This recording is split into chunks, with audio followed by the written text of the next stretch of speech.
એક ગામમાં એક 12-13 વર્ષનો રબારીનો છોકરો રહેતો હતો. માલ ઢોર ચારવાનો ધંધો કરે. એટલે દરરોજ સવારે માલ ઢોર લઈને ઊંડો વગડામાં જતો રહે ને સાંજે પાછો આવે. આ જ એનો ધંધો ને આવી રીતે એક દી માલ ઢોર લઈને વગડામાં ગયેલો ને બરોબર બપોરના 12 વાગ્યા અને એક વિચિત્ર આમાં અજીબ ટાઈપનો દેખાવમાં આમ ખૂંખાર એવો માણસ એના કને આવ્યો. ઈ કે એ છોકરા, મને ભૂખ લાગી છે, તારી જોડે કઈ ખાવાનું છે?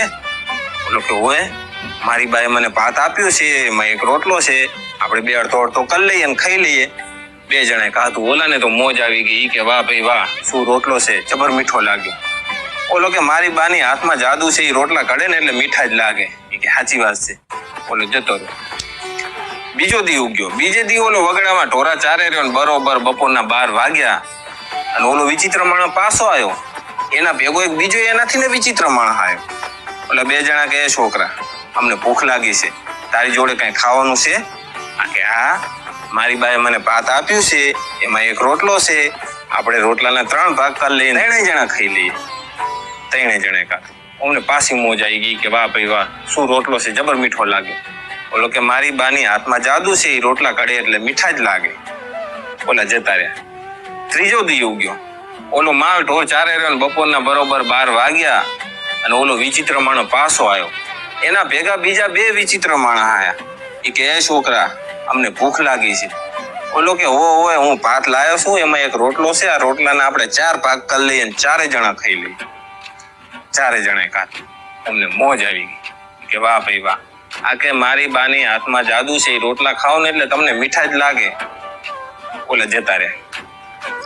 ચોથો દી ઉગ્યો. આ એમને માલ ઢોર ચારે રહ્યો ને બરોબર બપોરનો 12ના ટકોરો થયો અને ઓલા વિચિત્ર માણસ પાછો આવ્યો. પણ એના ભેગા હજી વખતે બીજા 3 વિચિત્ર માણસ આવ્યા. એટલે ટોટલ 4 જણા. આ રબારીના છોકરાએ જોયું.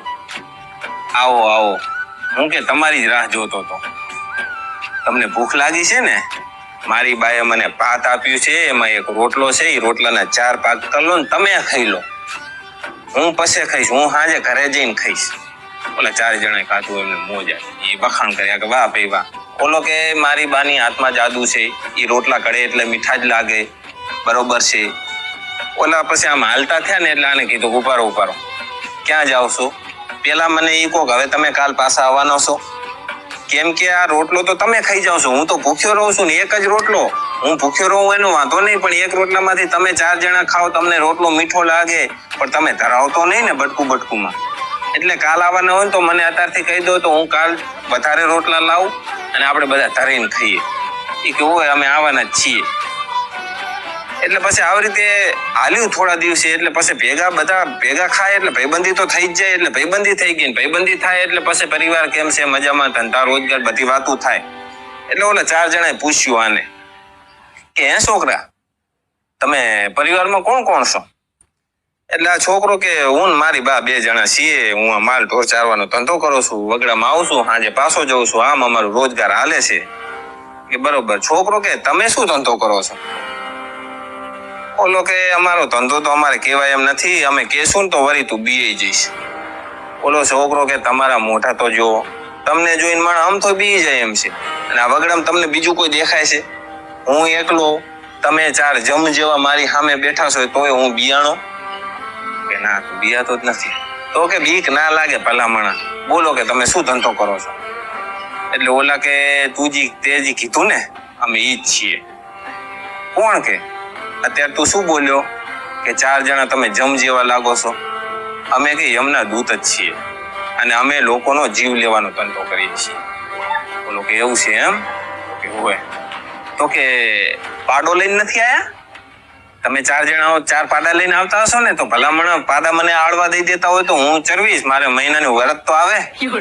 બોલે કે ઈ પાડાવાળી સિસ્ટમ તો અમારી એક્સપાયર ક્યારની થઈ ગઈ. ઈ કે ના હોય, ક્યારની થઈ ગઈ? ઈ કે આ કોરોના આવ્યો ત્યારની. કેમ? તો કે કોરોનામાં તો એવા બધાને હોલસેલમાં ઉપાડવાના હતા ને જથ્થાબંધ, કે અમે પાડા ઉપર બધાને લઈને જતા ને, તે પાડો તો મૃત્યુ લોકથી યમલોકના ફેરા મારીને ઓવરલોડ કરીને બચારો હાંફી ગયો. મોઢામાંથી કે ફેણ નહેરી જતા, ખાવા પીવાનો એને ટાઈમ મળતો નહીં, બહુ કે કામકાજ વધી ગયું હતું. પછી કે યમરાજાએ બુલેટ ટ્રેન ચાલુ કરી હતી એ વખતે, મૃત્યુલોક યમલોક વાયા વૈકુંઠ. વૈકુંઠમાં જવા વાળા તો ઓછા હતા, બધા નરક વાળા જ હતા. એટલે કે ત્યારે અમારે બુલેટ ટ્રેન તો કે ધમધોકાર હાલી, પણ કે પછી ધીમે ધીમે કોરોના શાંત થઈ ગયો.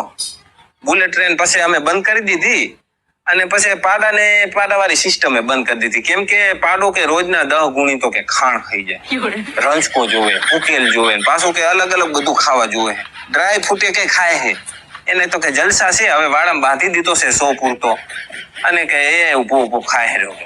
અને કે યમરાજાએ અમને ઈકો લઈ દીધી છે, ગેસ કે સસ્તો પડે ને એવું છે એમ ને. હવે તો કે છોકરો કે એક પ્રશ્ન પૂછું? ઓલા કે પૂછો. મને કે કોણ? કે મારું મોત કેદી છે? ઓલો કે ઈ અમારે ના કહેવાય. અરે કે ભલામણા આપણે આવો સંબંધ આપણે ભેગા ખાઈએ ને કોને કે આવું શું કરો? અરે કે અમે કે કહીએ ને તો પછી કે તું કે ગભરાઈ જાય ને કે. ઓલો છોકરો કે જિંદગી આપણે જન્મ્યા છીએ તો મરવાના તો છીએ જ, પણ આપણને મોતની ખબર હોય ને તો કે જિંદગી જીવવાની મજા આવે. તમ તારે બિંદાસ કહો કે. તો ઓલા કે હારું, પેલા ગોળી પકડ કે અમે કે કહીએ ને એટલે તાર ગોળી કરી લેવાની. કે હારું, તારું મોત કે જેથી તું પૈણીશ ને ઈ જ દિવસે તારું મોત છે. અમે તમે બે માણસને એકબીજાને મોઢા જોવા દેવાના નથી, ઈ પેલા તને ઉપાડી લેવાનું છે. ઓલો કે ના હોય એવું છે? તો કે હોય. હવે કે ગોળી કરી જા. ઓલો ગોળી કરી ગયો. હવે કે જો આ ગોળી કરી છે ને એટલે તું 5 મિનિટમાં બધું ભૂલી જઈશ, પણ અમે જેથી તને લેવા આવશું ને તેથી તને બધું યાદ દેવરાવશું પાછું. ઓલો કે હારું. પછી ઓલો બધું ભૂલી ગયો. પછી દિવસો વીતવા માંડ્યા, મહિના વીતવા માંડ્યા, વર્ષો વીતવા માંડ્યા. આમ કરતા કરતા ઓલો છોકરો જવાન થઈ ગયો 22 વર્ષનો અને એના લગ્ન લેવાના. જાન પૈણીને પાછી આવી અને હવે આ પાછો ઓયડે જાતો તો ત્યાં વચ્ચે સીડી ઉપર આમ કાવડોતરો ફેણ ચડાવીને ઉભો. એટલે છોકરાએ તો નાગને જોયો ને એટલે કે જય ગોગા મહારાજ. ઓલો કે હું ગોગા મહારાજ નથી. તે કે મને ઓળખ્યો નહીં? ઓલો કે ના. અરે ભલામણા આપણે કે ભેગા નાનપણમાં ખબર તું નાનો હતો ત્યારે ભેગા ખાતા રોટલો, અમે તારો ખાવા આવતા, અમે કે જમશીએ. ઓલો કે અરે આવો ભલામણા યાર, આપણે નાનપણમાં ભેગા ખાતા. સાચી વાત. શું કે ચા પાણી કરશો? કઈ? ઓલો કે ચા પાણી કરવાનો ટાઈમ જ નથી, તને લઈ જવાનો છે. ઓલો કે સાચી વાત નહીં, મારી વેલિડિટી પૂરી થઈ ગઈ. ઓય કે કઈ રીતે જવાનું છે કહો? તો કે જો હું નાગ બનીને આવ્યો છું, હવે હું તને કહીશ. પગના અંગૂઠામાં કહેવાનું છે, અંગૂઠો આગળ કર. ઓલો કે કયો કરું? પગનો કરું કે હાથનો કરું? ઓલો કે પગનો કર. કયો કરું? ડાબો કરું કે જમણો કરું? ઓલો કે જમણો કર. કેવી રીતે કરું? ઊંધો કરું ખવરો કરું? ઓલા કે ભલા માણા જલ્દી કરને, મારે ટાઈમ જો ને જાય, જલ્દી તું પગનો અંગૂઠો આગળ કર. ઓલો કે લો. અને ઓલા આમ કરીને ફૂં દઈને ફેણ માર્યું. થોડોક ટાઈમ થયો તો ઓલાને કઈ થયું જ નહીં. ઓલો કે કેમ આમ થયું? ઓલા જમ એકબીજાનું મોઢું જોવા માંડ્યા. ઓલો કે બીજી વાર માર. વરી ઓલા આમ ફેણ ચડાઈને ફૂં દઈને ફેણ મારી. ઓલા વરી કાંઈ ના થયું. ઓલો કે કેમ કાંઈ થતું નથી? ઓલો બીજો કે તારી બેટરી લો થઈ ગઈ શું? તારા કામ જ લોચા વાળા, હરખી માર. વરી ઓલા આમ ફેણ ચડીને આમ પૂરી તાકાતથી ફૂં દઈને ફેણ મારી. એ કે હમણાં ઘડીકમાં ઝેર ચડશે, ઘડીક વાર વાટ જોઈ. તો ઓલા કાંઈ થયું જ નહીં. જેમ કે તને આમ ઝેર ચડે રહ્યું, આમ ચક્કર બકર આવે છે કે કાંઈ આવતું નથી, ગલીબત્તી થાય તમે ફેણ મારો એટલે. ઓલો બીજો જેમ કે તારા કામ જ બધા લોચા વાળા, આખો જા મને નાગ બનવા દે. ઈ નાગ બન્યો ને એને પછી આમ ફેણ ચડે ને ફૂં દઈને ફેણ મારી. પણ નાગજી આમ ફેણ મારીને લઈ લે ને એવી રીત નહીં, ઈ મકોડા જેમ ચોટ્યો જ રહ્યો. ઓલો કે મને છોકરો કે ગલીબત્તી થાય, ગલગલિયા થાય, જલ્દી પગ મૂકો મારો. ઓલાનું પછી આમ દબાઈ રાખ્યું, જબડું બબડું બધું દુખવા આવી ગયું, મૂકી દીધો. ઈ થાકી ગયો. ઈ કે ચિત્રગુપ્તને ફોન કરો, આ મરતો કેમ નથી? ચિત્રગુપ્તને ફોન કરે. ચિત્રગુપ્ત કે રેવા દો, હવે એની વેલિડિટી વધી ગઈ છે. ના હોય કે વરી વેલિડિટી વધી ગઈ હોય કે. પછી ચિત્રગુપ્તે બધી એમને સમજાયું કે આમ થયું છે અને હવે એની વેલિડિટી વધી ગઈ છે. એટલે આ કે છોકરા, હવે તારું આયુષ્ય 100 વર્ષનું થઈ ગયું છે, તું તમ તારી જિંદગીમાં જલસા કર અને અમે જઈ રે. બોલે કે ભલામણ એમને જતા રહો, થોડું ચાલે, ચા પાણી તો કરતા જાઓ. એ કે સારું, ચા મુકાવો. ચા મુકાવે. છોકરો કે આ મારું આયુષ્ય આજ હું મરવાનું હતું કેમ વધી ગયું? એ કે જો તારું આયુષ્ય આજ નથી વધ્યું, તારું આયુષ્ય તું નાનો હતો ને તેથી જીદી હું પહેલી વાર આવ્યો ને ત્યારે તને ઉપાડ લેવાનો હતો, પણ તેથી મને લાગી ગઈ ભૂખ અને પછી તે અમને ખવડાવ્યું એટલે તેથી હું તને મારી શક્યો નહીં. હું પાછો કેમ પછી ચિત્રગુપ્ત મને બહુ વટ્યું. એ કે આવા ધંધા કરો છો, જેને મારવા ગયો એનું જ ખાઈને આવો છો. હવે બધું લોચાવાળું કામકાજ થઈ ગયું. હવે આપણે એને મારી નહીં શકીએ. એક કામ કરો, એની પરીક્ષા લો આ બાળક છે કદાચ બાળક બુદ્ધિમાં ખવડાવી દીધું હોય તો પછી કે અમે કે અમારી સંખ્યા વધતા ગયા વધારતા ગયા રોજ રોજ તારી કને આયા અને અમે વેંતમાં જતા જેથી તું ના પાડે તેથી તને ઉપાડ લેવાનો હતો પણ તે કોઈ દી ના પાડી જ નહીં. તું ભૂખ્યો રહ્યો પણ અમને ખવડાવ્યું. એટલે પછી અમે બધાએ ચિત્રગુપ્તે અમને કીધું કે હવે આનું આયુષ્ય 11 વર્ષનો છે ને બીજા 11 વર્ષ વધારી દો. 22 વર્ષે આ જે દી પહેણે ને તે દી જેને ઉપાડ લેવાનો. આ તો અત્યારે બાળક બુદ્ધિ છે એટલે પોળપણમાં આપણને ખવડાવશે પણ એ જવાન થશે ને પછી એને દુનિયાદારીની ખબર પડશે. એને ખબર પડશે પૈસા કેવી રીતે કમાવાના, રોટલા પેટ ભરવા માટે કેટલી મહેનત કરવી પડે. એટલે એ તમને ખાવાની હવે પણ કે એ કામ કરશું આપણે ત્યારે પરીક્ષા જ નહીં લે પહેણે પહેલે દિવસે જ એને ઉપાડ લેશું.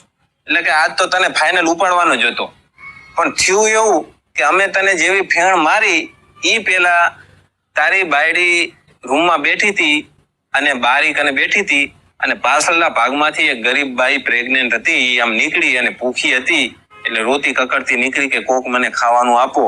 એટલે તારી બાયડી જે પાથું ભેગું લઈને આવી હતી ને અત્યારે આપણે લાડિયા પૈણીને આવે ને એટલે પાથું લઈને આવે.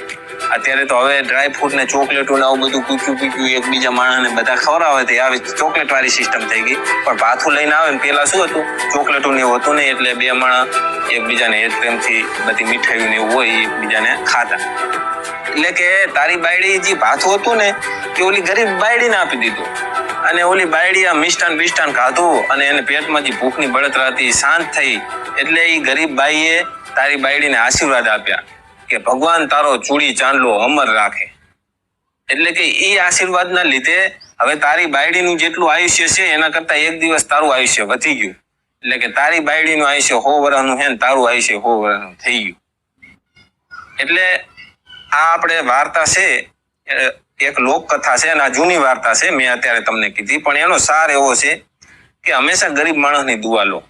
કેમ કે ગરીબ માણસની દુઆ રહી ને એટલું બધું કામ કરતી હોય છે ને આપણને ખબર ના હોય. તમે ઘણી વખત જો ક્યાંક એક્સિડન્ટ થાય ને ગાડીનું તો હાવ કચુંબર બોલી ગયો ને માણસ અંદરથી હાજો નીકળે. એટલે આવા કોઈક સત્કર્મ કરેલા હોય એને આપણને ખબર ના હોય. આપણે કે આપણા પરિવારે કોક દી કાંઈક કરેલું હોય એના લીધે આપણે બચી જતા હોય છે. મોટા મોટા વિઘન આવતા હોય છે એમાંથી આપણે પાર પાડી દેતા હોય છે. એટલે બને એટલી લોકોની સેવા કરો, ગરીબ માણસની દુઆ લો. કારણ કે ગરીબ માણસની દુઆમાં જેટલી તાકાત હોય જો એ 100 વર્ષનું આયુષ્ય વધારી શકતા હોય તો તમે વિચારો કે ગરીબ માણસની હાય લાગે તો શું થાય. એટલે ગરીબ માણસની દુઆમાં એટલી તાકાત હોય છે એની હાયમાં એટલી તાકાત હોય છે. કોઈની આતેડી દુભાવો નહીં, બને તો માણસની આતેડી ઠારવી એનો આ મેસેજ છે. અને મેં તમને કીધી મારી ભાષામાં જેવું આવડતું હતું એવું મેં તમને કીધું. જય માતાજી.